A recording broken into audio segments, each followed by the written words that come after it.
Boa tarde a todos, irmãos. Boa tarde, irmão Rogério Buzzi. Irmãos que estão na sala, irmão Jardi, Javerson de Souza, Marta Cristina, da Bahia, boa tarde, irmã. Sueli da Silva, boa tarde, a paz, irmã, a paz a todos os irmãos. Vamos dar início à terceira parte do estudo de Romanos, capítulo 8. Boa tarde, Rogério. Boa tarde, irmão Marcílio. Vamos fazer uma oração? Ok. Vamos orar. Misericordioso Deus, nosso bondoso Pai eterno, o grande Criador de tudo, diante do Senhor, nós nos colocamos mais uma vez para, antes de mais nada, agradecer esse momento de estarmos mais uma vez juntos, estudando, examinando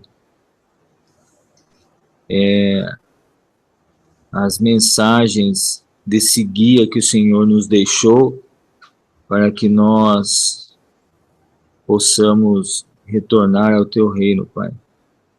Em nome do Teu Filho amado, estamos reunidos nesse momento. Pedimos ao Senhor que nos dê luz, entendimento, amparo, sabedoria, para que nós possamos compreender as coisas que vêm do Teu reino. As mensagens que o Senhor nos deixou. E a seu tempo elas sejam compreendidas. Creio que os irmãos que estão na sala hoje não estão à toa, eles vêm para ouvir uma mensagem que o Senhor nos deixou e estão preparados, acredito sim, para poder tomar parte dessa comida poderosa que nos lava, nos purifica, nos alimenta. Agradeço mais uma vez em nome de todos os irmãos, meu Pai, a oportunidade que o Senhor nos dá.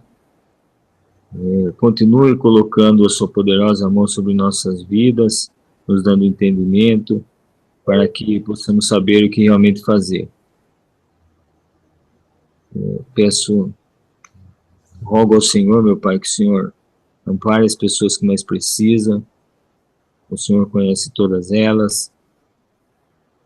As pessoas, nesse momento, não têm oportunidade de estar aqui por N motivos, meu Pai.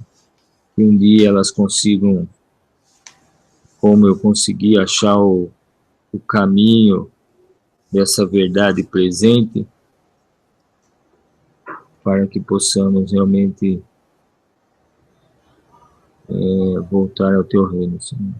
Obrigado por tudo que o Senhor tem feito em nossas vidas. Tenha misericórdia de todos nós, meu Pai. E perdoe pelas nossas fraquezas, pelos erros que cometemos e pelos nossos pecados. O Senhor é misericordioso a todo findar do dia e glorioso a toda manhã para conosco. Em nome do Teu Filho amado, nosso Senhor e Salvador, Jesus Cristo. Amém. Amém, Senhor. Amém. Bom, irmão Jardi, irmã Marta, irmã Sueli, aqueles que ainda nos ouvirão futuramente, aqueles que ainda estarão daqui a pouco entrando na sala, que Deus possa abençoá-los grandemente a partir desse estudo. Irmão Marcílio, que nós possamos ser dignos desses irmãos que Deus tem confiado a nós, para que possamos repartir a verdade presente, o puro trigo, o pão da vida, de tal maneira que todos nós possamos crescer em sabedoria, graça e verdade diante desse Deus. Nós estamos, hoje, finalizaremos o estudo do livro de Romanos. Estaremos pegando, como disse o irmão Marcílio, a terceira parte do estudo. E vamos iniciar com o versículo 18, hoje, 8, a partir do versículo 18. que diz o seguinte: porque para mim tenho por certo que as aflições deste tempo presente não são para comparar com a glória que em nós há de ser revelada. O apóstolo Paulo inicia dizendo que todas as aflições, todas as dificuldades, né, deste tempo presente, né, e esse tempo presente não é o tempo de Paulo, né? Paulo, obviamente, falava para o seu tempo, mas fala também para o nosso tempo. Não houve um tempo, né, em que há mais dificuldades do que o tempo de hoje. É claro que hoje nós, por exemplo, vemos que o próprio mundo tem dificuldades. Na época de Paulo, a grande dificuldade se resumia aos cristãos.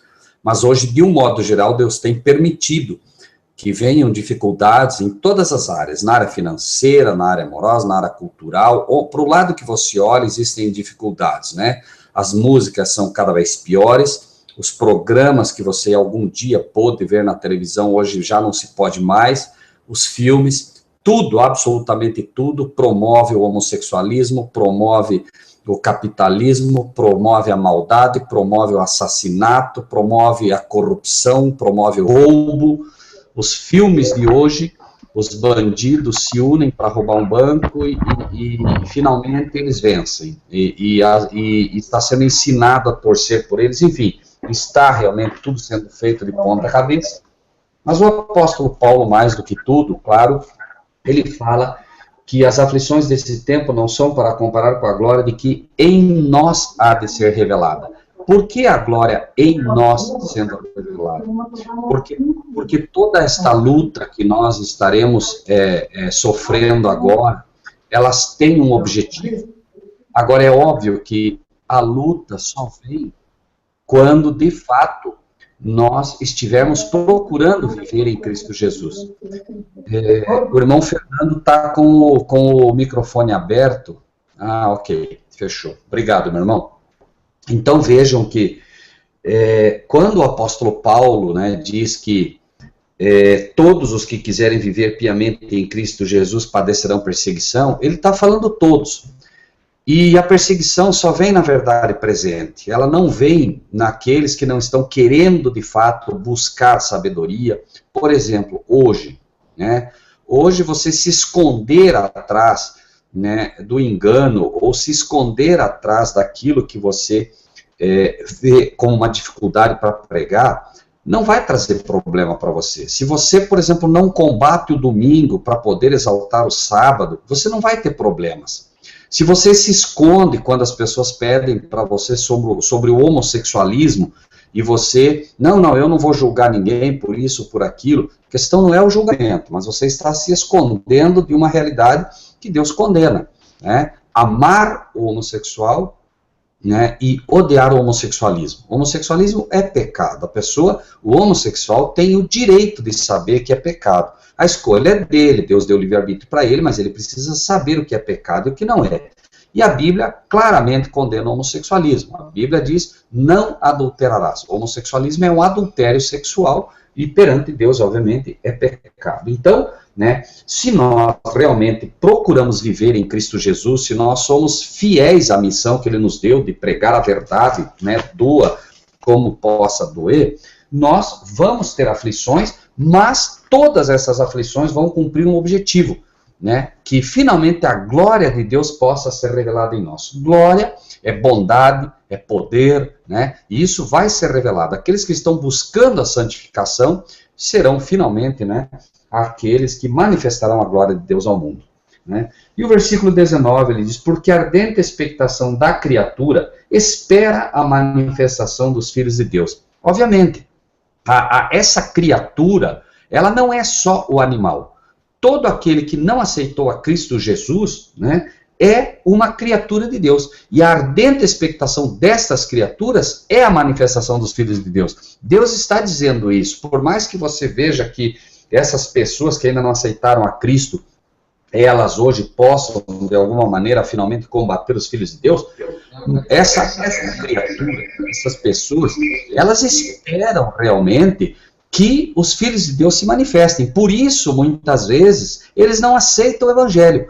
Por quê? Porque aqueles que se dizem filhos de Deus não estão manifestando a bondade de Deus, né? O exemplo que o cristão ou o crente tem dado ao mundo, de fato, não é bom. Meu pai, por exemplo, ele sempre foi comerciante e ele diz, olha, eu vendo para qualquer pessoa, menos para crente. Para crente não dá para vender porque não pagam as contas.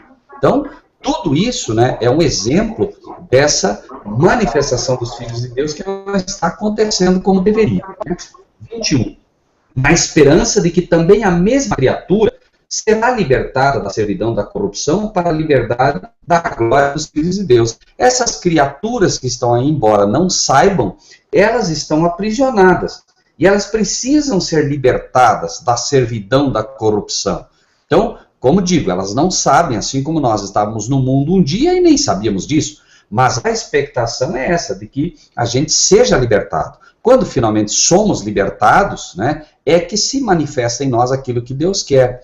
O irmão Marcílio, na oração, agradecia a Deus por Deus ter mostrado para ele o caminho da verdade presente. E é isso, né? Nós estávamos retidos a uma série de enganos e finalmente Deus vem e nos liberta e a criatura espera isso, ainda que ela não saiba. Note que a criatura aqui emprega o termo para qualquer tipo de criação de Deus. Emprega aqui o animal, emprega aqui, né, o cachorro, a vaca, a galinha. É uma coisa impressionante, né, que você diga, como vamos ver mais à frente aqui. Por quê? Porque mostra que, na verdade, se você não tem Cristo, se o Espírito de Deus não está podendo agir em você, não faz diferença, você é uma criatura. A partir do momento que o Espírito Santo está em você, é que você passa a ser um filho de Deus.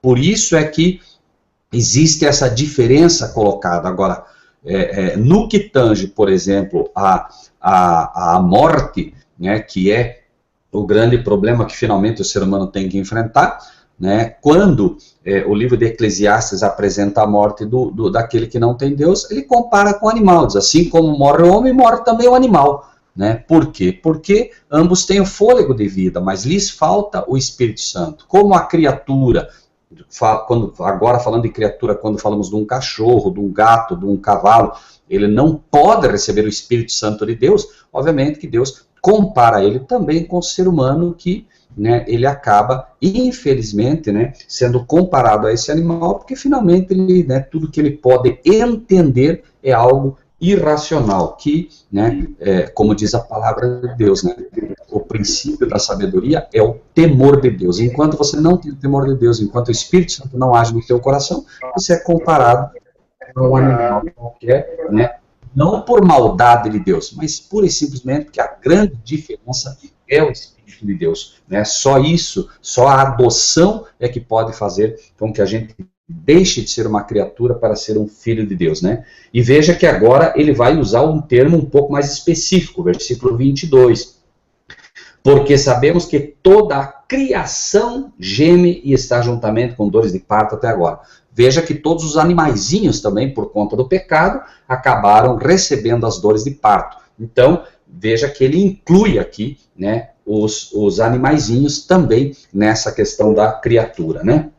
Versículo 23, veja que agora ele diz, e não só ela, mas nós mesmos que temos as primícias do Espírito, também gememos em nós mesmos, esperando a adoção, a saber, a redenção do nosso corpo.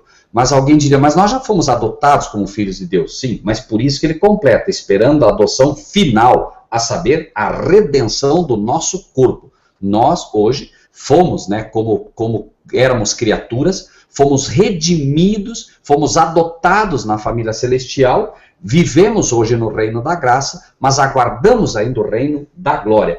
Por isso a redenção do nosso corpo é final. Hoje nós deixamos de ser, né, pessoas carnais, passamos a ser pessoas espirituais, mas ainda aguardamos a redenção do nosso próprio corpo, porque o nosso corpo ainda hoje combate com as coisas do Espírito. Como disse o apóstolo Paulo, né, no capítulo 7. Então nós hoje aguardamos a redenção do nosso corpo, para que finalmente essa luta cesse. Somente na ressurreição é que essa luta termina.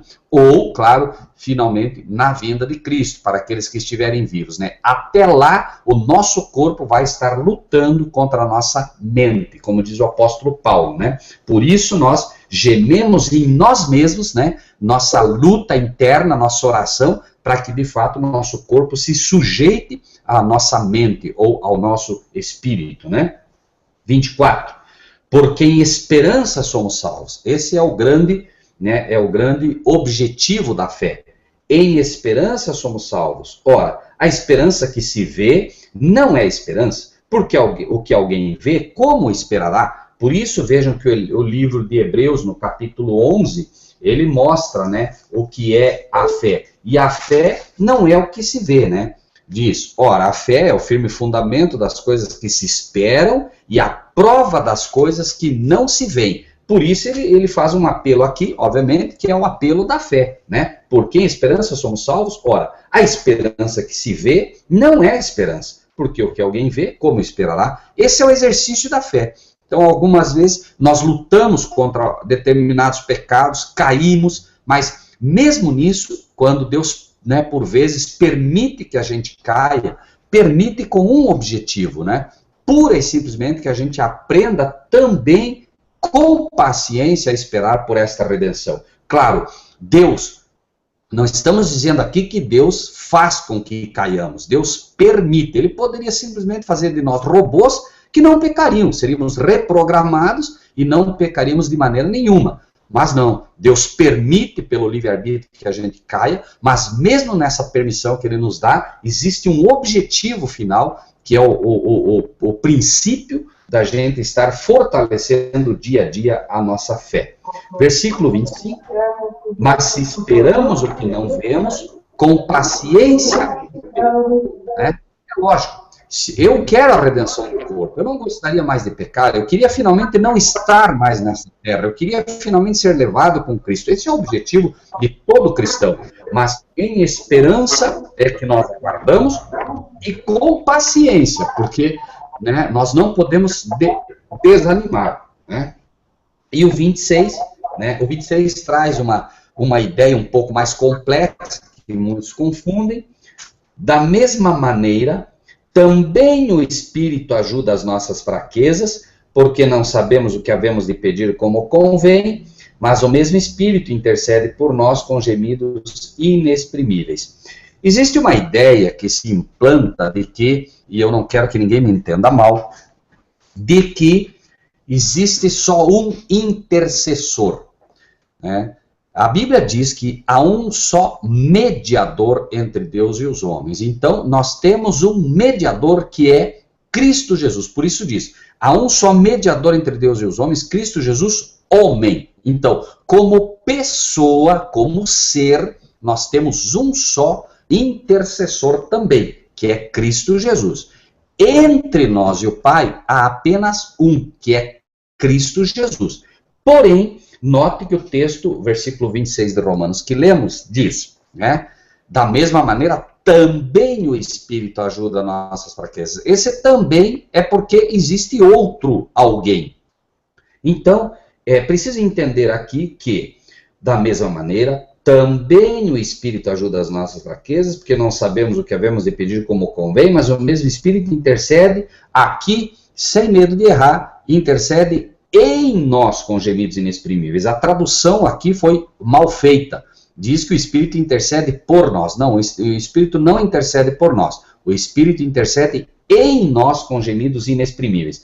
Se quiserem, não vamos ler agora para não demorar, anotem aí 1 Samuel 1, 10 a 14. Ali mostra a oração de Ana. Ana estava orando com gemidos, e aí o sacerdote via ela mexer a boca apenas, e só possivelmente só via esses pequenos gemidos. Ele inclusive questiona ela e ela explica que ela está orando, né, e ela está orando cheia de amargura. Era o Espírito de Deus atuando no coração de Ana para que ela pudesse orar como convém. Uma oração fantástica que foi ouvida, inclusive, onde ela pedia um filho, né? E lhe foi concedido isso. Então, o Espírito intercede em nós com gemidos inexprimíveis. É quando nós fazemos aquela oração que realmente brota do fundo da nossa alma, entre aspas, né? Do nosso coração. E isso é exatamente a intercessão do Espírito em nós. Mesmo nós estando orando, né, com uma oração que é fruto da intercessão do Espírito de Deus em nós, ainda assim, ao passar por este conduto pecador, esta oração nossa sobe aos céus, vai até Cristo, e Cristo agora intercede por nós diante do Pai. Por isso a Bíblia diz, tudo vem de tuas mãos e de tuas mãos te damos. Se o Espírito deixasse de interceder neste momento por nós, nós não saberíamos fazer um pingo de oração a Deus, nada. Nós não saberíamos orar nada, não sairia nada da nossa boca como uma oração aceitável a Deus. A oração precisa ser inspirada por Deus, que age pelo Espírito Santo, como falamos, em nós. Essa oração sobe aos céus, chega até Cristo Jesus, e ele agora apresenta ao Pai de maneira perfeita, né, apresentando o sacrifício feito na cruz do Calvário para que essa oração seja aceita. Versículo 27. E aquele, agora sim é Cristo, aquele que examina os corações, sabe qual é a intenção do Espírito, e é ele que, segundo Deus, intercede pelos santos. Aqui, veja que está apresentando, se você pega o versículo 26 e 27, ele está apresentando, né, os três agentes, não seres, os três agentes que participam, né, no plano da redenção. Primeiro, ele apresenta o Espírito Santo agindo em nós, depois apresenta Cristo agindo por nós, e finalmente Deus, que é a quem chega esta oração. Por isso o texto, né, o 27, aquele que examina os corações, segundo Deus, foi Deus quem destinou isso. Vejam o que diz o livro de Atos, para entender isso um pouquinho melhor. Atos capítulo 17, deixa isso bastante claro. Atos 17,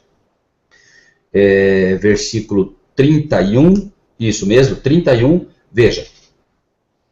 Porquanto, 30 e 31, mas Deus, não tendo em conta os tempos da ignorância, anuncia agora a todos os homens em todo lugar que se arrependam, porquanto tem determinado um dia que com justiça há de julgar o mundo por meio do varão que destinou, e disso deu certeza a todos, ressuscitando dos mortos. Então veja, Deus vai julgar através do Filho. Por isso o 27 diz, aquele que examina os corações sabe qual é a intenção do Espírito, esse é Cristo, e é ele, Cristo, que segundo Deus, ou seja, porque Deus determinou, intercede pelos santos, certo? 28, sabemos que todas as coisas contribuem para o bem daqueles que amam a Deus, daqueles que são chamados por seu decreto. Então, essa é uma realidade que o verdadeiro cristão tem que ter no seu coração sempre, né? O texto diz, sabemos que todas as coisas contribuem para o bem daqueles que amam a Deus, daqueles que são chamados por seu decreto. Por que isso? Porque pouco antes, né, conforme nós lemos, ele abriu o versículo 18, dizendo, porque para mim tenho por certo que as aflições desse tempo presente não são para comparar com a glória que em nós há de ser revelada.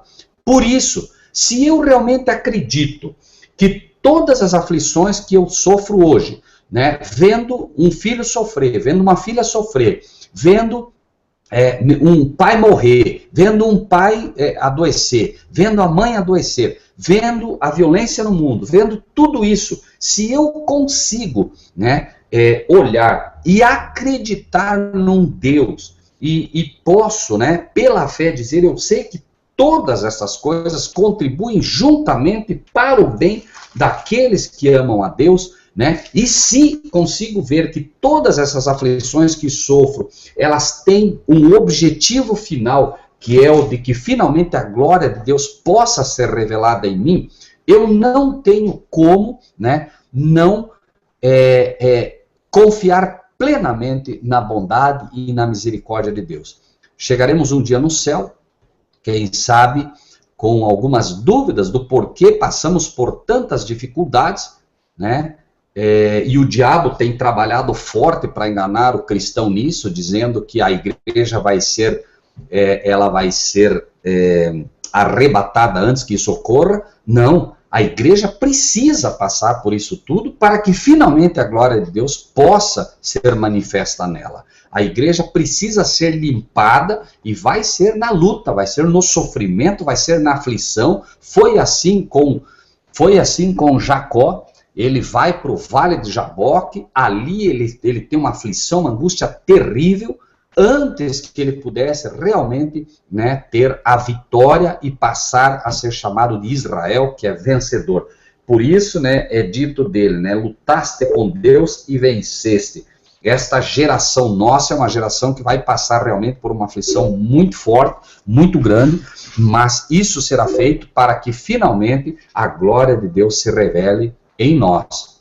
Assim foi com Elias, assim foi com Enoque, assim foi com João Batista, assim foi com Cristo no Getsêmani, e assim será com aqueles que realmente quiserem seguir a Jesus e ter a Jesus como um exemplo. Versículo 29, porque os que dantes conheceu, também os predestinou para serem conformes à imagem do seu Filho, a fim de que ele seja o primogênito entre muitos. Quando se fala em predestinação, imediatamente as pessoas se levantam contra nós, né? Dizendo aí, ó, calvinista, né? Tá ensinando a predestinação. Irmãos, é bíblico, está aqui, né? Eu posso fugir desta realidade? O que é que nós faremos com este versículo que diz aqui claramente que aos que ele predestinou, a esses também chamou, etc, etc, etc. Quer dizer, eu aceito que ele chamou pessoas, eu aceito que ele justificou, eu aceito que ele glorificou, mas não aceito que ele predestinou. Está no mesmo contexto, é literal. O problema é como se entende o predestinou.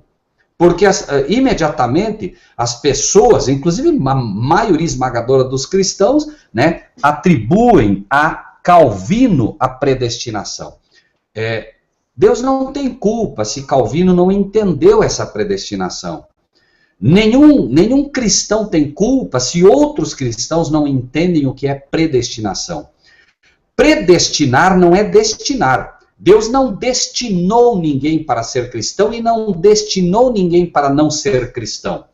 Ele predestinou, ou seja, o que ele fez? Ele simplesmente antecipou o destino, ele conhece o destino. Então ele diz, aqueles que ele predestinou, aqueles a quem ele já sabia qual destino teriam, a esses ele também chamou.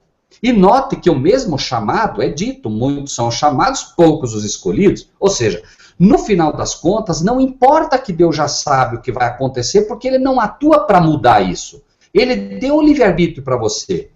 Ele deu o livre-arbítrio, ele sabe o que vai acontecer. Mas ele não vai agir de tal maneira que você agora tenha que se perder. Não, ele vai agir o tempo todo para te salvar. Porque senão você vai ler isso e vai dizer assim, ó, tá vendo? Ele já sabe quem vai se salvar, quem não vai. Ele já sabe que eu não vou me salvar mesmo. Não é assim que funciona. Não é porque Deus sabe que muda para mim alguma coisa. Então, aos que predestinou, a esses, né, também chamou. Aos que chamou, também justificou. Claro, os que foram chamados e aceitaram o chamado. Os que foram justificados e aceitaram a justificação. Os que vão ser glorificados, que aceitam a glorificação. No final das contas, é tudo uma questão de livre-arbítrio. Deus não vai justificar ninguém que não queira. Ele já fez o que tinha que fazer, né? Agora, ele não vai fazer com que você... ele não vai violentar o teu livre-arbítrio. A decisão final é sua. Agora veja, o versículo 29, voltando um pouquinho. Porque os que dantes conheceu, também os predestinou para serem conformes à imagem de seu Filho, a fim de que ele seja o primogênito entre muitos irmãos. Já falamos bastante aqui sobre isso, mas nunca é demais lembrar. Primogênito, primeiro gerado. Por que ele é o primogênito entre muitos irmãos? Ele é o primeiro de muitos de nós. Por isso que falamos... Já aqui, vamos ver o livro de Hebreus, capítulo 1, versículo 6, que traz essa ideia, para que a gente tenha ela um pouco mais clara, Hebreus 1:6, é dito: quando outra vez introduz no mundo o primogênito, diz: todos os anjos de Deus o adorem. Ali o termo primogênito está sendo levado para Jesus depois da ressurreição. Por quê? Porque, obviamente, não está falando de Cristo, está falando de Jesus. Cristo era o unigênito, Jesus é o primogênito, já falamos sobre isso também. Vejam, por exemplo, para esclarecer um pouquinho mais isso aqui, Mateus capítulo 1, versículo 20, o que diz? Mateus 1, versículo 20. É dito assim, ó: então José, seu marido, como era justo e não a queria infamar, falando de Maria, intentou deixá-la secretamente. E projetando ele isso, eis que em sonho lhe apareceu um anjo do Senhor, dizendo: José, filho de Davi, não temas receber a Maria, tua mulher, porque o que nela está gerado, primogênito, o que nela está gerado é do Espírito Santo. Então veja, Maria, não tema receber, José, não tema receber a Maria, porque o que nela está gerado é do Espírito Santo. Mas espera aí, se o Espírito Santo é um ser, então Jesus seria filho do Espírito Santo. Não, o que está sendo colocado aqui, a ideia implícita aqui é: José, não discuta, não fique preocupado, José. O que está acontecendo com Maria é um milagre. Por isso é atribuído ao Espírito Santo. Por isso, o gerado aqui, o que está sendo nela gerado, ou seja, esta geração é um milagre que está acontecendo. E aí é apresentado de forma clara a ele como primogênito. Então, ali estava nascendo o primeiro de muitos que nasceriam pelo poder do Espírito Santo. Depois dele viríamos todos nós que fomos nascidos pelo poder do Espírito Santo. Então, todos nós nascemos carnais, mas quando nós nascemos de novo, nascemos como irmãos de Cristo, por isso ele é o primeiro gerado, nós somos gerados posteriormente como do Espírito Santo. Ou seja, como milagre. Somos filhos do Espírito Santo? Não, somos frutos de um milagre. Por isso é atribuído ao Espírito Santo o que estava sendo gerado em Maria.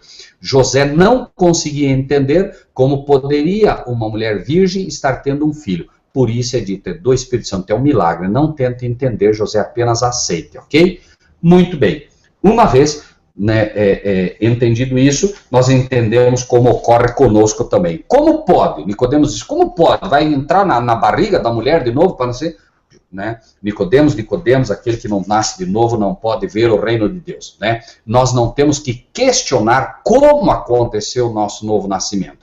O que aconteceu foi um milagre do Espírito Santo. Foi um milagre que ocorreu em nossa vida e nós não temos que tentar entender o como. Temos apenas que aceitar o que, assim como José tinha que apenas aceitar o que e não tentar entrar no como. Como uma nova criatura nasce a partir do Espírito Santo, não está revelado para nós. Nós apenas aceitamos pela fé e no momento que fosse revelado já não seria mais fé, como diz o apóstolo Paulo um pouquinho antes aqui, né?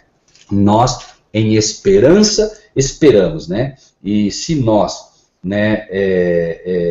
e a esperança que se vê não é esperança, porque o que alguém vê, como vai esperar? Né? Então, é o mesmo princípio que ele colocou um pouco antes, ele coloca aqui, né?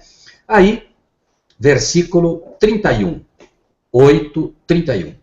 Que diremos, pois, a estas coisas? Se Deus é por nós, quem será contra nós? Essa frase é muito usada no meio cristão. Se Deus é por nós, quem será contra nós? Mas é preciso não esquecer o que vem primeiro.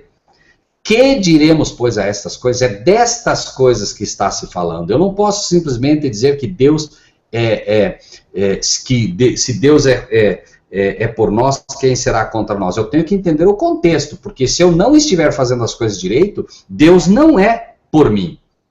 Ele só é por mim, ele só é por nós quando nós aceitamos estas coisas. Ou seja, a partir do momento que eu aceitei o primogênito, a partir do momento que eu aceitei Cristo como meu Salvador, então Deus é por nós. Mas, fora isso, Deus não é por mim. Deus não é por nenhuma criatura neste sentido. Ele não substitui aquilo que eu deveria passar, pura e simplesmente, se eu primeiro não aceitar o que Cristo fez por mim na cruz do Calvário. Então, que diremos, pois, a estas coisas? Se Deus é por nós, quem será contra nós? Aquele que nem mesmo, por isso vejam o texto aqui, aquele que nem mesmo a seu próprio filho poupou, antes o entregou por todos nós, como nos não dará também com ele todas as coisas? Veja que aqui há um princípio. Deus é por nós se estivermos com ele. Porque se eu decido, né, andar em determinados caminhos que Deus não quer que eu ande, Deus não será comigo. Ele não pode me proteger em determinados aspectos, né? Por isso, quando o diabo diz para Cristo, se tu és o filho de Deus, lança-te daqui abaixo, porque está escrito, aos teus anjos dará ordem a teu respeito, para que não tropeces em pedra. Mas ele deixou de citar em todos os teus caminhos. Por quê? Porque, né, ele estava buscando fazer com que Cristo caísse, com Jesus caísse na presunção ali, né? Então, você pode se lançar nos caminhos de Deus, não nos teus caminhos. Caminho que você traça para você mesmo, Deus não pode. Você vai se jogar na frente de um caminhão e vai dizer, Deus vai me proteger. Deus não mandou você parar na frente de um caminhão para ele te proteger. Então, esse é um caminho que você traçou. Deus não é obrigado a te proteger de maneira nenhuma, não é? Então, né, versículo 33. Quem intentará acusação contra os escolhidos de Deus? É Deus quem os justifica. Por isso vemos, né? Nenhuma condenação há para os que estão em Cristo Jesus. Versículo 34. Quem os condenará? Pois é Cristo quem morreu. Note aqui a diferença entre a intercessão que vimos de Romanos 8:26 e essa intercessão. Note. Vejam, vamos ler Romanos 8:26 de novo. Da mesma maneira, também o Espírito ajuda as nossas fraquezas, porque não sabemos o que havemos de pedir como convém. Então, nós não sabemos o que havemos de pedir como convém. Então, o Espírito de Deus tem que agir em nós, para que nós saibamos o que pedir. Agora, veja Cristo em pessoa como age. Versículo 34. Quem os condenará? Pois é Cristo quem morreu, não foi o Espírito que morreu, o Espírito Santo que morreu. Pois é Cristo quem morreu, ou antes, quem ressuscitou dentre os mortos, o qual está à direita de Deus e também intercede por nós. Vejam a diferença aqui.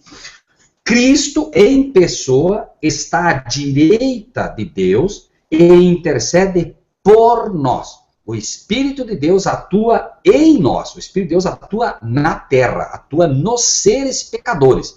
Por isso, o trabalho do Espírito é, Espírito Santo, o Espírito Santo convence do pecado. Então, o Espírito Santo não precisa trabalhar no céu, porque lá ninguém precisa ser convencido de pecado. Então, ele convence do pecado, da justiça e do juízo. Essa é uma coisa que a gente também tem que ter em mente. Por isso se faz muita confusão com o trabalho do Espírito Santo. Imaginando que o Espírito Santo é uma pessoa, que o Espírito Santo é um ser. Não, o Espírito Santo é um agente de Deus. É ele quem opera, mas ele não é, né, ele não é, como dizemos, né, um outro Deus, um outro ser. Aqui, Maia Carmo está dizendo, pastor, Romanos 8:31, cabe sim que Deus é por nós como Criador. É por nós sim, entretanto ele poderá nos punir com admoestação. Aqui, irmão Maia, o que dizemos é assim, tá? Vamos ler Romanos 8:31 então. Que diremos, pois, a estas coisas? Que coisas? Porque os que dantes conheceu, também os predestinou para serem conformes à imagem de seu filho, a fim de que ele seja o primogênito entre muitos irmãos. E aos que predestinou, a esses também chamou, aos que chamou, a esses também justificou, aos que justificou, a esses também glorificou. Óbvio, né? Então, o que estamos dizendo, né? Cabe sim que Deus é por nós, não como Criador. Ele é por nós a partir do momento que nós, como dissemos, né, estamos buscando fazer a sua vontade. Esse Deus é por nós, quem será contra nós? É a defesa que ele faz de nós através de Cristo Jesus como nosso advogado. O que queremos colocar aqui é o seguinte: se você erra, Deus continua trabalhando por você por misericórdia, mas você não está no favor dele. Entendam a diferença. Israel ia para a guerra. Quando Israel estava sobre o favor de Deus, vencia as batalhas. Quando estava sobre a misericórdia, perdia as batalhas. Esse Deus é por nós, está colocando ele como nosso favor. Por isso é dito aqui, inclusive, que Cristo está à direita. O lado direito é o lado do favor. Deus não nos abandona quando nós pecamos. Mas aí ele atua, como diz o irmão Maia, aí sim, ele pode nos punir com admoestação. Mas ele é por nós, de fato, em todos os sentidos, quando estamos sobre o favor dele. Que é isso que ele quer para cada um de nós. Que estejamos sempre sob o favor dele. E o favor dele se manifesta sempre a nós pela obediência. Quando desobedecemos, Deus imediatamente entra em cena através do advogado Cristo Jesus, obviamente, como misericordioso, certo? É disso que estamos falando aqui. Então, quando falamos, por exemplo, né, que se usa muito mal essa frase, é disso que falamos desde o princípio, se Deus é por nós, quem será contra nós? Usa-se muito essa frase, né, como se Deus fosse por nós em qualquer situação. Não é assim, não é assim. Deus nos ama, mas este por nós é quando ele realmente trabalha com que estejamos no favor dele, não sobre a misericórdia. Então, repetimos, usa-se muito essa frase de maneira equivocada, como se independente do que eu faça, Deus será por mim. Não é assim. Por exemplo, repetimos, usamos o exemplo da presunção, né?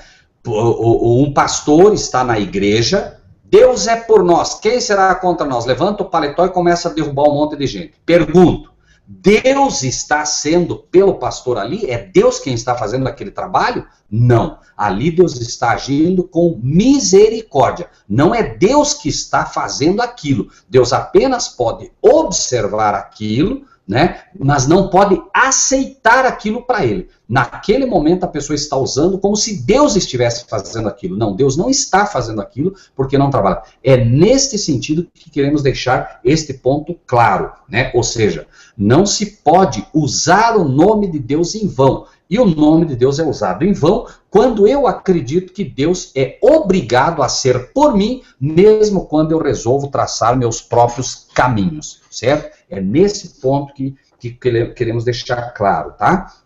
Versículo 33. Quem intentará acusação contra os escolhidos de Deus, voltando um pouco, é Deus quem os justifica. Então, o inimigo é aquele que nos acusa dia e noite. Mas Deus nos justifica, ou seja, Deus nos declara justos. Não quer dizer que somos justos.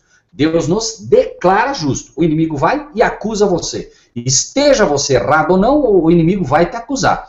Neste momento, imagine que agora, por exemplo, o caso de Jó. O diabo vai e acusa Jó. E Deus diz que Jó é justo. É uma declaração de que Jó é justo. O inimigo não quer saber se é justo, se não é. O inimigo continua com a sua acusação. E Deus ali é por Jó. Deus defende Jó em todos os instantes, embora permita que o diabo faça determinadas coisas. Agora, imagine que o diabo chegasse e dissesse agora de uma pessoa, um exemplo hipotético, que não guarda o sábado. E diria, veja, aquele lá guarda o domingo, aquele lá me pertence. Deus agora vai usar de misericórdia com aquela pessoa, mas Deus não pode simplesmente dizer, não, diabo, tu estás errado, porque ele guarda os meus mandamentos. Deus não pode agir desta maneira. Deus agora usa de misericórdia, pura e simplesmente, mas não pode, né, simplesmente defender aquela pessoa dizendo que ela está certa quando ela está errada. Deus vai agir, repetimos, com misericórdia, não que aquela pessoa esteja sobre o favor dele agora, porque a pessoa está de fato em transgressão, assim como nós estamos em transgressão constante diante de Deus, quando pecamos, obviamente, né?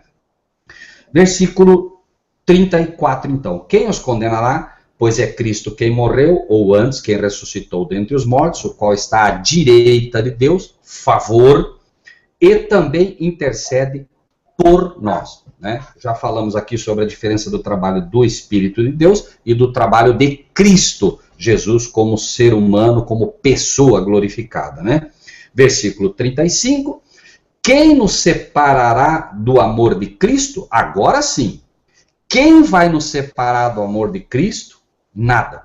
A tribulação, ou a angústia, ou a perseguição, ou a fome, ou a nudez, ou o perigo, ou a espada. Essa é uma promessa fantástica, né? Nós poderemos, e acontece muito, acontecia com os judeus e vai acontecer conosco, né?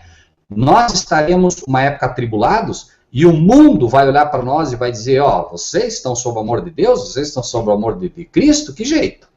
Angústia? Vocês estão todos angustiados.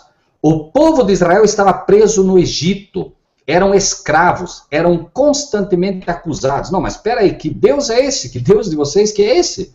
Vocês não têm Deus, o nosso Deus é muito mais forte, muito mais poderoso. Vocês são nossos escravos. Não se enganem, irmãos. Os próprios cristãos vão falar isso para nós. Os próprios cristãos, né, os professos cristãos, os que não aprenderem a guardar o sábado, os que não aprenderem a guardar os mandamentos de Deus, vão finalmente nos acusar. Porque nós é que seremos tribulados, nós que seremos angustiados, nós seremos perseguidos, a fome vai se abater sobre nós, né? A falta, não a falta de comida, mas nós passaremos dificuldades com fome, nudez, perigo ou a espada, ou seja, o constante decreto de morte sobre nós. E foi o que aconteceu. Os judeus na época eram, entre aspas, a igreja de Deus. Mas foram os cristãos que foram perseguidos e foram perseguidos pelos próprios judeus. A história vai se repetir. No passado, do ano 538 a 1798, foi a igreja, entre aspas, que perseguiu os verdadeiros cristãos. A igreja católica movimentou, durante toda essa época, a Inquisição contra cristãos. E a história vai se repetir. Aqueles que procurarem guardar o sábado, finalmente sai o decreto de morte contra os guardadores do sábado, e nós seremos perseguidos, não tenham dúvidas, pela própria igreja. Cristo foi perseguido pela própria igreja da época. Quem realmente levou Cristo para a cruz não foi César. Quem levou Cristo para a cruz foram os pastores da época. Nunca se esqueçam disso, amados irmãos. E a história vai se repetir. Foi o Sinédrio, e ali no Sinédrio estava representado, né, as principais lideranças da igreja, e foi na junção, né, como vemos a besta de Apocalipse 13, a besta que sobe do mar e a besta que sobe da terra, a besta religiosa com a besta civil se uniram, né, no passado para matar Cristo, e agora vai ser assim. O irmão Mark Carmo está dizendo aí, pastor, estamos sempre vivendo em tribulações, e às vezes pensamos que a divindade nos abandonou. É exatamente isso que o inimigo quer, né? A gente aceita a verdade presente e começa. O irmão Maia está colocando uma realidade que é de todos nós. É a realidade do irmão Marcílio, é a realidade do irmão Fernando, é a realidade do irmão Rogério, é a realidade do pastor Juliano, é a realidade de todos que vivem a verdade presente hoje. Você aceita a verdade presente, o diabo sabe que agora ele vai ter que tentar te derrubar e é o que ele vai fazer. Lembrem-se, amados irmãos, Cristo estava pregando na sinagoga sobre o Messias prometido. Não tinha problema nenhum. Todos estavam ouvindo ali, estava tudo muito bom. Os irmãos podem ler isso outra hora se quiserem, com calma. Jesus pregava sobre o Messias. Finalmente, quando finalmente Jesus diz, hoje se cumpriu essa escritura entre vós, ou seja, quando ele faz daquela verdade uma verdade presente, começou o problema. Imediatamente, pegaram em pedras e queriam apedrejá-lo. Isso é fato, né? Agora, é claro, existe hoje uma realidade que é uma tribulação geral, né? Todos estão passando, né? Mas, finalmente, né, a luta que nós enfrentaremos é uma luta muito mais violenta. Hoje, o que vemos, na verdade, né, embora hajam problemas financeiros, embora haja uma série de problemas, as lutas que vemos hoje, né, essas tribulações, entre aspas, não são nada comparadas ao que ainda vem por aí para cima dos verdadeiros cristãos, né?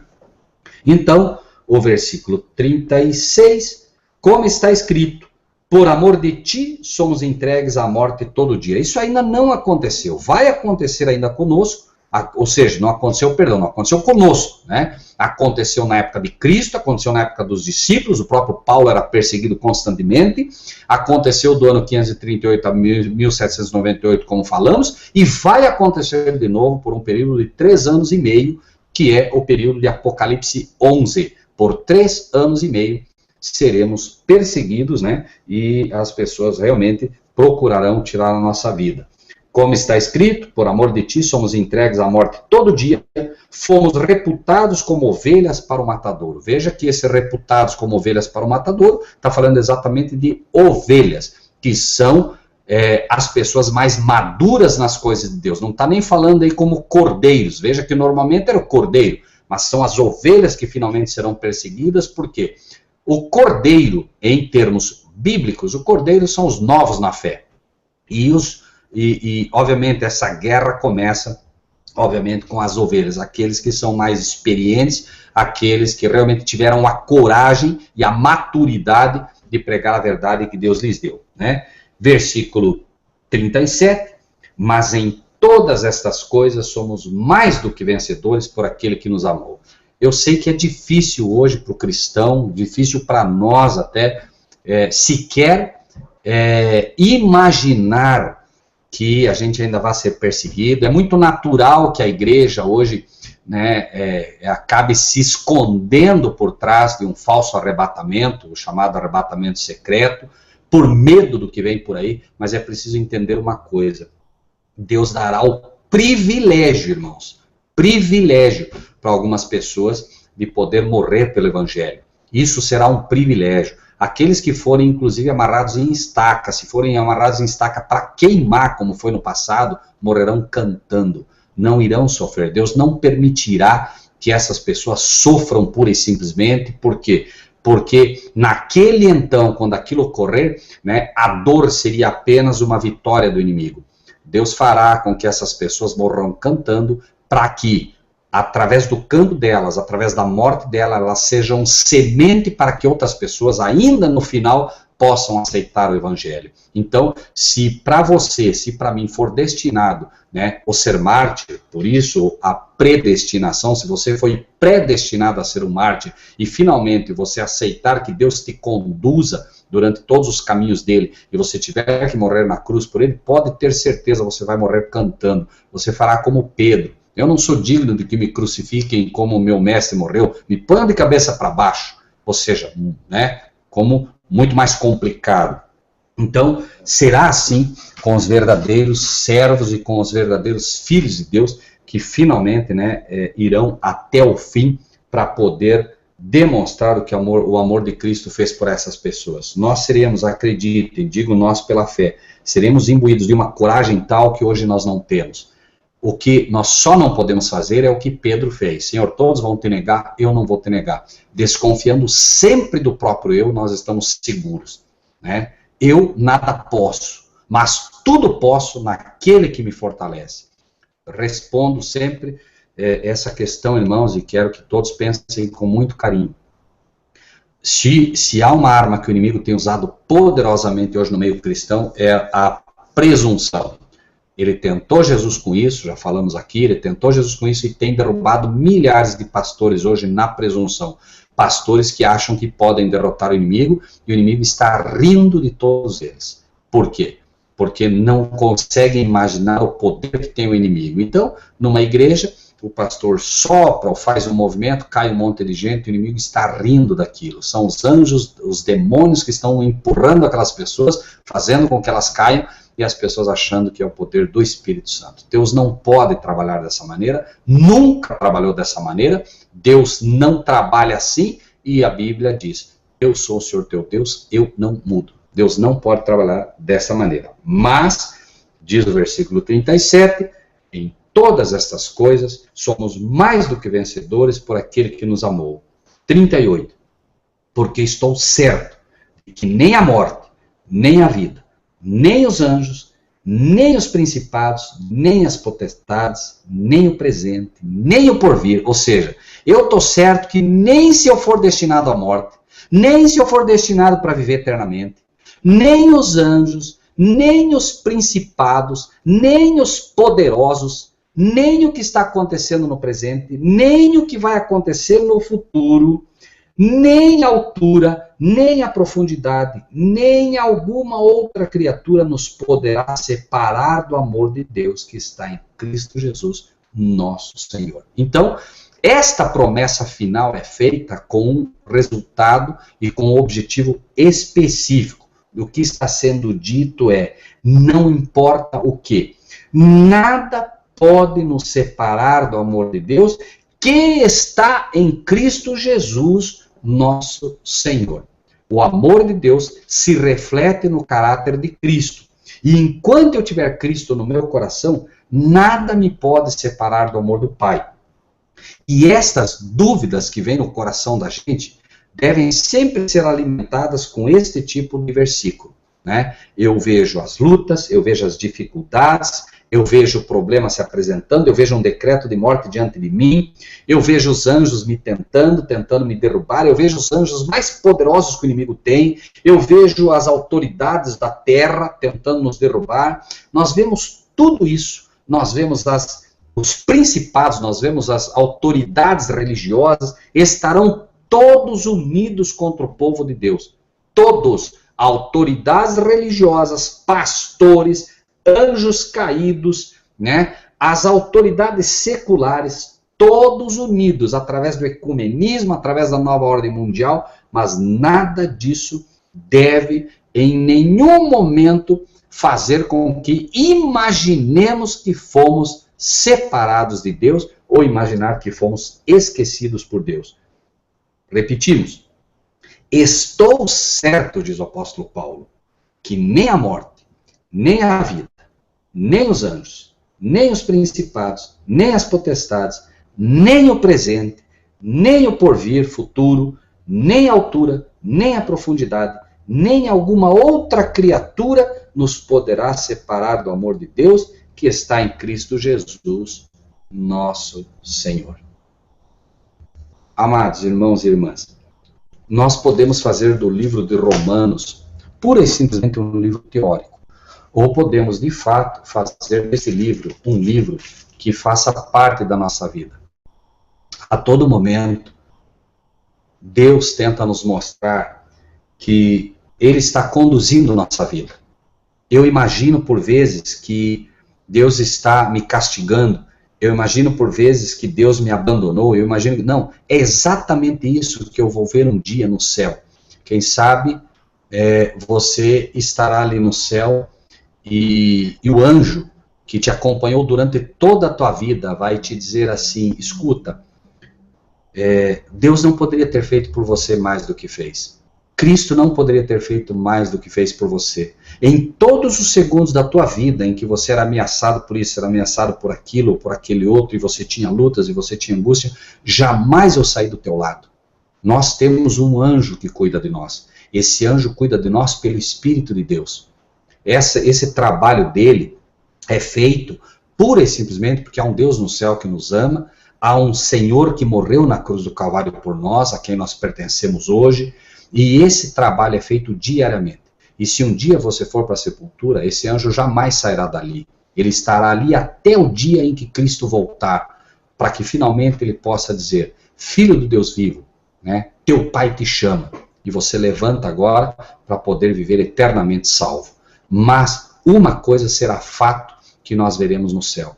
Nós veremos que cada momento, cada segundo, cada dia, cada mês, cada ano de nossa vida, tudo, absolutamente tudo que nos aconteceu, mesmo aquilo que o inimigo jogou contra nós, Deus mudou para que aquilo pudesse, de fato, fazer com que nós crescêssemos em graça, verdade, diante de Deus. Essa é a realidade do livro de Romanos, que tenta mostrar o tempo todo um Deus que se antecipa, justificando o pecador, justificando para que ele, declarado justo agora, vendo a bondade de Deus, como diz a própria palavra de Deus, a bondade de Deus te leva ao arrependimento. Então, entender a todo momento que o livro de Romanos, a carta aos Romanos, tem um objetivo inicial, que é jogar o homem, a glória do homem no pó da terra, para que finalmente este homem possa ter a glória de Deus habitando nele, é o grande objetivo desta carta. E para isso é necessário que seja retirado, como já falamos aqui, todo o vinho de Babilônia. Que Deus possa realmente fazer isso através desta carta aos romanos, fazendo com que nós, que somos mais romanos talvez do que qualquer outra nação debaixo da terra, uma vez que somos a maior nação católica do mundo, né? Que temos recebido toda essa carga genética, que Deus possa realmente mudar o nosso coração cada dia, e dia a dia, nos alimentando da palavra de Deus, possamos ir expulsando todos os traços de Babilônia da nossa vida e da nossa mente. Amém? Amém. Amém. Bom, irmão Rogério. Pois não. Acho que está com retorno, vem vindo do seu nickname aí, do seu canal. Do meu? Não. Tá fechado, irmão. O meu tá fechado, irmão. É que mostra para mim, que tem um... então não sei o que fazer, meu irmão, tá fechado. Eu vou fazer o seguinte, eu vou fechar o microfone, mas já abro já para poder falar, ok? Tá, tudo bem. Bom, a primeira questão é a seguinte, eu agradeço a Deus imensamente de nós podermos ter esse material hoje em mão, irmão Rogério. Esse material, esse estudo de Romanos está registrado no canal de Frente para a Verdade Presente, que foi idealizado pela Cris e pelo pastor Juliano, e está também, na verdade, sobre o fim, esse registro desses estudos aí. Então, os irmãos que têm alguma dúvida a respeito de algum questionamento sobre isso, vou até colocar o último questionamento do Maia Karma aí, que ele coloca muito bem aí, mas só para fazer um registro. Então, a gente pode eventualmente voltar atrás, entrar nesses canais aí e rever esses estudos aí, para não deixar dúvida nenhuma do que é que estamos falando. Estudar atentamente e poder fazer as observações, as análises, os estudos e tirar suas conclusões. Ainda assim, entrar em contato com o irmão Rogério, entrar em contato comigo, com o pastor Juliano, com os outros irmãos que estão sempre na sala, Elane, Tereza, Stephanie, o Fabiano, o irmão Fernando aí também está hoje aí. Então, eu agradeço imensamente porque a gente tem esse estudo em mãos agora e pode, eventualmente, numa dúvida que a gente tenha, a gente ir até eles e conseguir entender o que realmente foi dito, porque foi explanado com muita clareza, irmão Rogério, com muita... com uma explicação de fácil entendimento. Então, é muito bom isso aí. Bom, o Maia Karma diz o seguinte, irmão Rogério: porém o povo judeu é o povo mais pecador até hoje, não acreditando em Jesus, e então os judeus, o povo de Deus, que sempre andou em pecado, está condenado? O que o irmão acha? Vou abrir o microfone. Na verdade, é preciso entender o seguinte, né? O povo judeu como nação, tá bem? Como nação, nós estamos falando como pessoas, ok? O povo judeu foi o povo escolhido por Deus. Esse povo foi chamado, foi escolhido por Deus para ser o povo que iria esparramar o evangelho ao mundo. No ano 34, que é quando Estevão é apedrejado, notem ali o que acontece. Ele é apedrejado e agora o evangelho passa a ser pregado aos gentios. Por isso, Saulo de Tarso é derrubado, se converte e ele mesmo diz que ele foi enviado aos gentios. Então, o que aconteceu? A verdade de Deus estava restrita ao povo judeu. O próprio Jesus disse: eu não vim senão para as ovelhas da casa de Israel. Mas finalmente o que aconteceu? Né? Eles crucificam a Jesus e curiosamente, mesmo após eles terem crucificado a Jesus, ainda eles tinham oportunidade como povo. Mas, finalmente, ao apedrejar Estevão, por quê? Por que eles ainda tinham chance? Porque Cristo, embora tendo sido crucificado pela nação judia, né, Cristo ainda não havia ressuscitado. Depois que ele ressuscita e fica provado que ele era o Messias prometido, que já não havia mais desculpa, repito, para a nação judaica, e eles ainda assim apedrejam Estevão, o evangelho agora vai para os gentios. Então, o povo judeu como nação não é mais o povo escolhido, tá? Judeu hoje é o que diz a palavra de Deus no próprio livro de Romanos que estudamos. Não é judeu o que é na carne, mas sim o que é em espírito, tá? Não é judeu, então, aquele que é filho de Abraão na carne, mas aquele que é espírito. Judeu somos nós, aqueles que aceitamos a Cristo Jesus, aqueles que nascemos pelo espírito. Nós somos os verdadeiros judeus. Nós somos o verdadeiro povo escolhido hoje. Aquele povo que mantém a verdade presente, repito, que é o grande diferencial.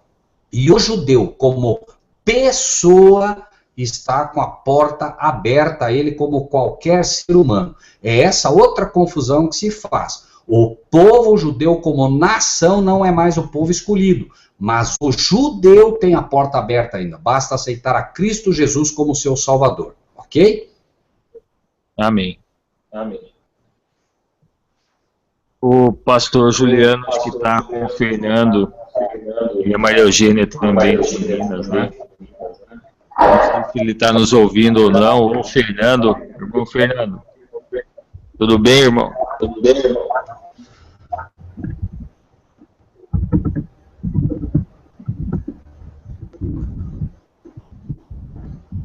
Parece que eles estão no notebook, né? Não sei se... É Maria Eugênia. Oi, Maria Eugênia. Oi, rapaz, tudo bem? Paz. O pastor já vem aqui.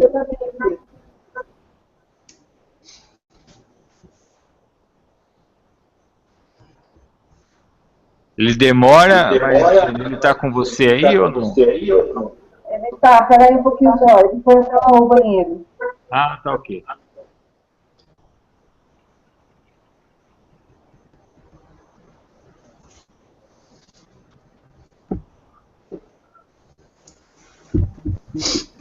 Peraí.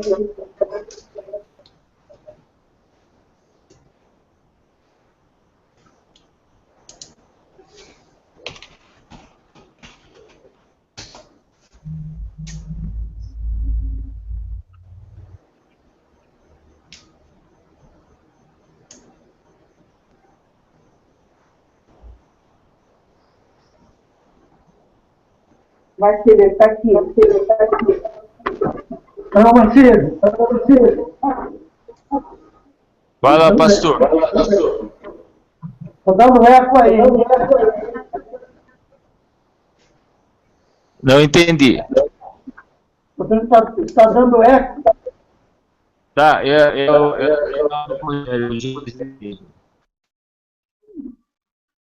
pode falar. Não é o da sala lá fora, não? Não é o Rogério. Mas fala mais perto do microfone que tá meio... Tá baixo. Também baixo.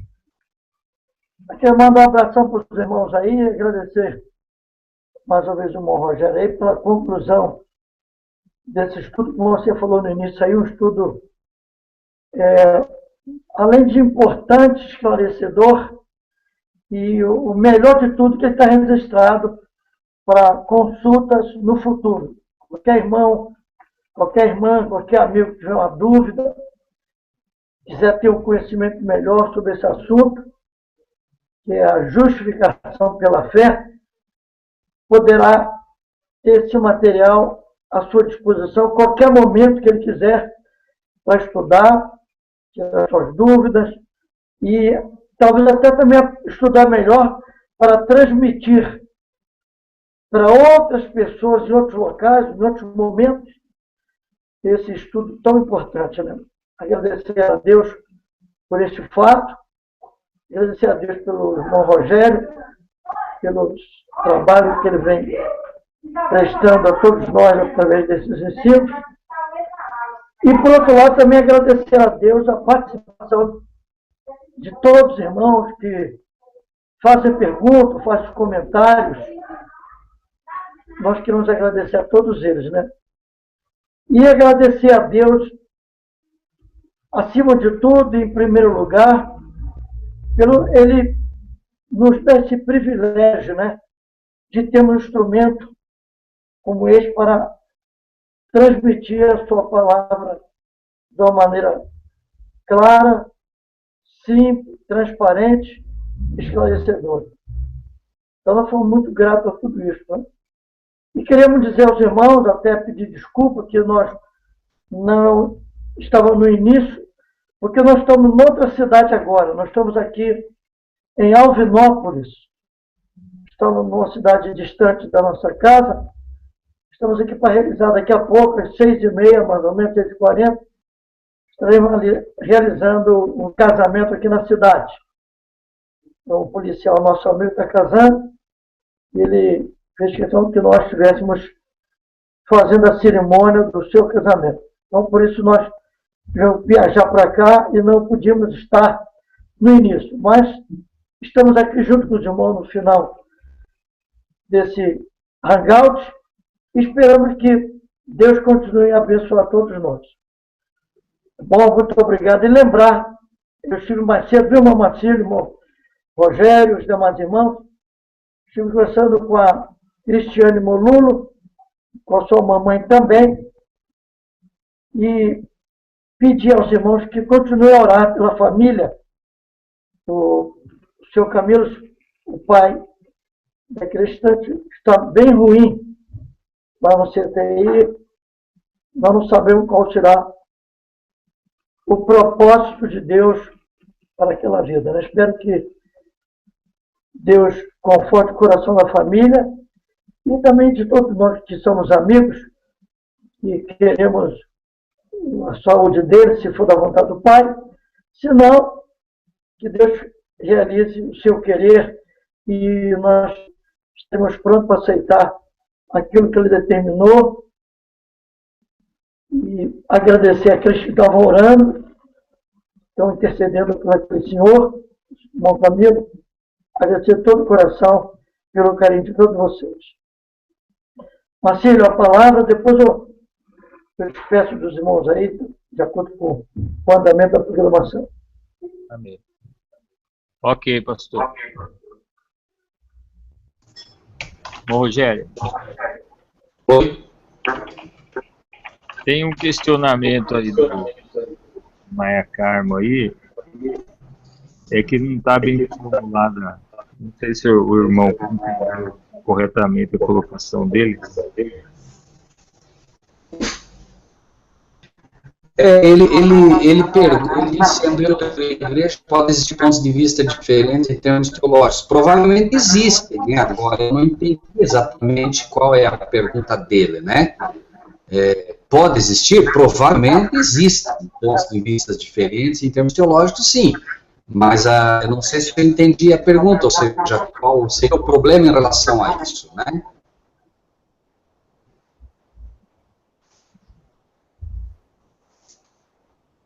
Ok.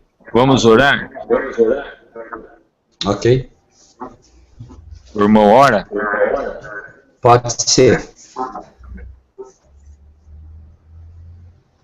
Grandioso Deus e Pai, nós agradecemos imensamente ao Senhor pelo maravilhoso privilégio que tivemos de poder estar estudando tua carta do livro de Romanos. Nós acreditamos de todo o nosso coração, Pai, que o Senhor nos conduziu durante todos esses estudos. Se alguma coisa aqui foi colocada, Senhor, que de alguma maneira não é exatamente aquilo que o Senhor gostaria, o Senhor pode corrigir-nos, uma vez que o Senhor é o grande mestre, o Senhor é aquele que realmente conhece todas as coisas, mas nós acreditamos que, de fato, o Senhor tem maravilhosamente nos conduzido a todos. Queremos te pedir, Pai, que o Senhor, assim como um dia o Senhor escreveu a tua lei na rocha, o Senhor escreva também no nosso coração aquilo que aprendemos, uma vez que sabemos, Pai, que se não for pelo teu poder em gravar no nosso coração o que aprendemos do Senhor, Logo, logo o inimigo estará retirando essa semente do nosso coração e elas não frutificarão para a honra e glória tua. Por isso, Pai, nós queremos pedir que, assim como o Senhor, por um milagre, conseguiu escrever na dura rocha, o Senhor também escreve na dureza do nosso coração, para que a tua palavra fique firme e que ela possa realmente gerar frutos para a vida eterna.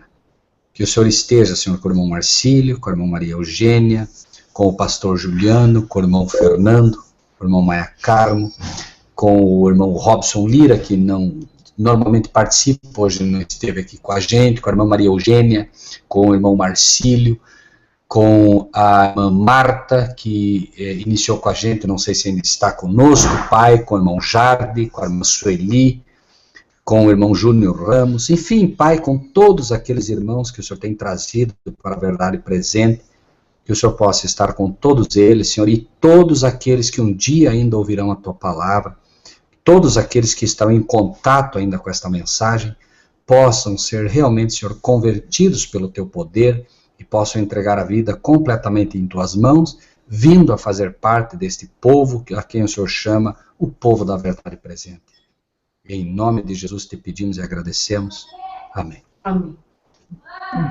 Amém. Amém. Manda um abraço para os irmãos da sala, o Maia Carmo,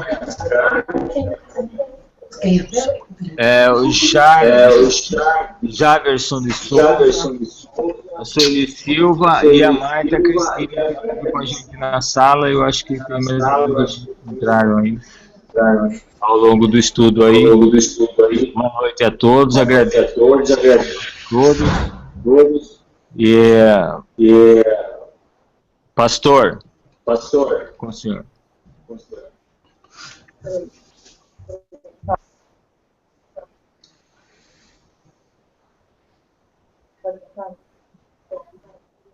Marcílio. Oi. Pastor, está te ouvindo. Pode falar que eu não estou ouvindo, Marcílio. O senhor quer se despedir? Seria... Se despedido. Sim. Deixa um abraço a todos os irmãos que têm participado desse hangout, especialmente agora. Irmão lá, Maia Carmo, Júnior Ramos, irmã Silva, Marta Cristina, não sei mais quem está na sala fora, mas Deus possa estar abençoando nossos queridos irmãos, desejando a cada um deles um feliz fim de sábado, uma semana com muita paz, muita alegria, com muita paz, com muita prosperidade. Dizer que foi muito bom esse primeiro período com esse estudo de Romanos e com certeza de outros assuntos que eram tanto importantes para nós com este estudo do livro de Romanos. Nós só queremos agradecer aos irmãos e às irmãs e desejar a todos uma feliz semana com muita paz. Muito obrigado a você, Marcelo, muito obrigado ao irmão Rogério, irmã Maria Eugênia e os demais irmãos. Que Deus abençoe a todos e até segunda-feira, se Deus assim o permitir. Que Deus abençoe a todos. Amém. Amém. Pastor Juliano e irmão Marcílio, seria bom tentar já, eu não sei se o irmão Fabiano ou o pastor Juliano, né, na segunda-feira apresentar o tema e que tema, que daí a gente já prepara aqui o banner, né, tá bom? Ok. Não, vamos conversar sim, podemos conversar amanhã. Então tá bem. Ótimo, tá bem. O irmão conversa e depois me dá um alô, tá bom, irmão Marcílio? Tá, eu dou um toque. Maravilha, então. Deus abençoe a todos vocês, tá bem? Amém. O irmão Juliano, a irmã Maria Eugênia, o irmão Fernando, o irmão Rogério também. Boa noite a todos.